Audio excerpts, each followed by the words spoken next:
Ini loh Mas Uli.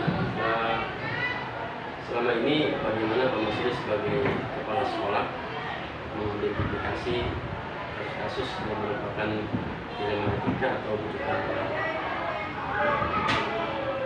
Tentunya kalau dalam menghadapi suatu masalah atau kasus, ada beberapa hal yang saya identifikasi, saya lakukan, saya kumpulkan gitu ya. Pertama tentunya saya identifikasi dulu masalahnya apa, kemudian waktunya juga, waktu terjadinya, kemudian saya kumpulkan data juga, siapa saja, terus unsur apa aja yang ada di sekolah yang terlibat dalam masalah tersebut. Kemudian untuk pengambilan keputusan tentunya saya lihat dulu ini masalahnya terkait dengan apa nih, terkait dengan siswa, terkait dengan guru, atau mungkin warga madrasah, atau mungkin juga terkait dengan orang tua siswa. Berarti kan komite sekolah atau komite madrasah.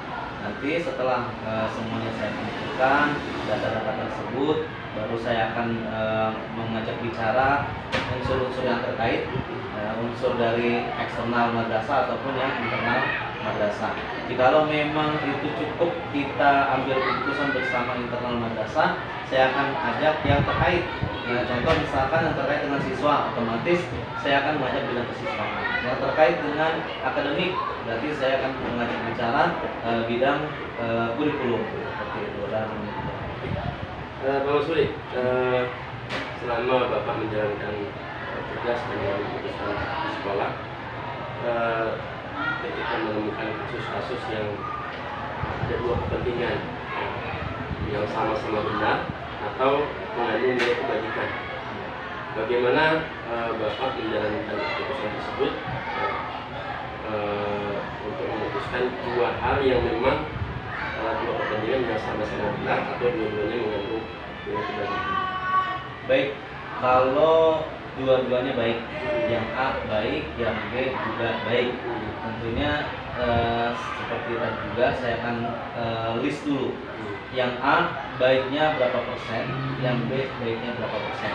Kemudian yang kedua, yang A baiknya itu apakah untuk individu atau untuk bersama. Yang B juga gitu, apakah untuk individu atau bersama. Nanti saya akan cek secara persentase. Yang akan saya pilih tentunya kebijakan yang pertama yang persentase baiknya lebih banyak. Yang kedua yang kebaikannya itu untuk bersama. Itu yang dicek.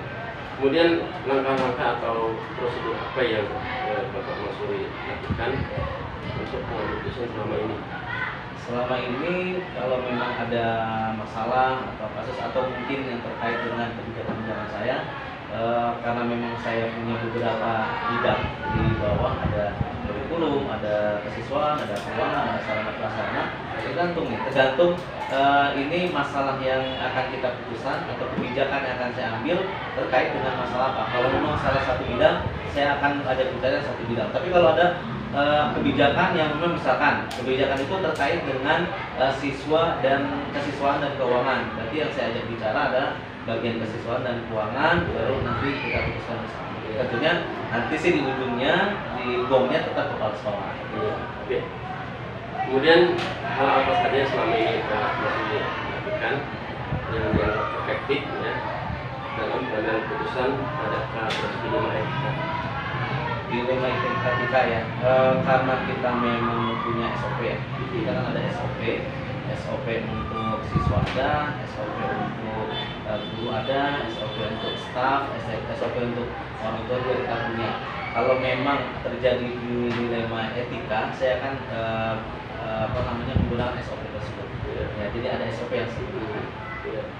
Kemudian hal apa saja yang selama ini merupakan tantangan dalam mengambil keputusan pada kasus dilema etika?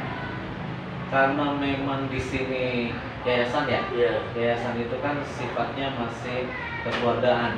Jadi di guru juga kekeluargaan, di siswa juga masih kekeluargaan juga, dan masyarakat kita ya terkadang memang mengambil keputusan itu tidak melulu 100% dari peraturan atau SOP yang ada. Kadang pakai hati juga, pakai hati, perasaan. Kalau kita ambil keputusan A, nanti bagaimana nanti dengan dia atau dengan kondisi anak yang memang bisa jadi anak itu masih ponakan kita, masih anak kita. Jadi Itu aja berhubungan sih. dengan belas kasihan. Belas kasih, karena kan memang masih kadang-kadang masih ponakan, masih saudara, gitu kan. Kadang mungkin masih anak kita gitu. Jadi kadang-kadang gitu. Antara keadilan dengan belas Belas kasihan kasih, karena ya itu. Tapi tetap kita walaupun masih apa namanya dengan kekeluargaan, tetap misalnya aturan kalau ya benar ya kita sampaikan itu benar, salah ya kita sampaikan salah. Barangkali cuma yang berbeda adalah penanganan atau tindak lanjutnya. Tindak lanjutnya berbeda. Oke, Pak Masudi, apakah Bapak memiliki jadwal tertentu untuk menyelesaikan kasus di rumah etika? Apakah langsung diselesaikan di tempat atau ada jadwal tertentu untuk menyelesaikannya? Kemudian bentuknya seperti apa prosedurnya?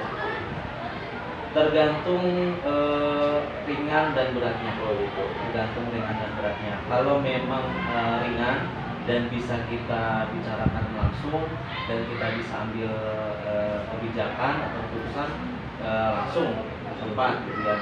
Tapi tentunya saya juga mencari data dulu kan, karena ada sesuatu itu harus kita tabayun dulu, kita cari dulu gitu kan.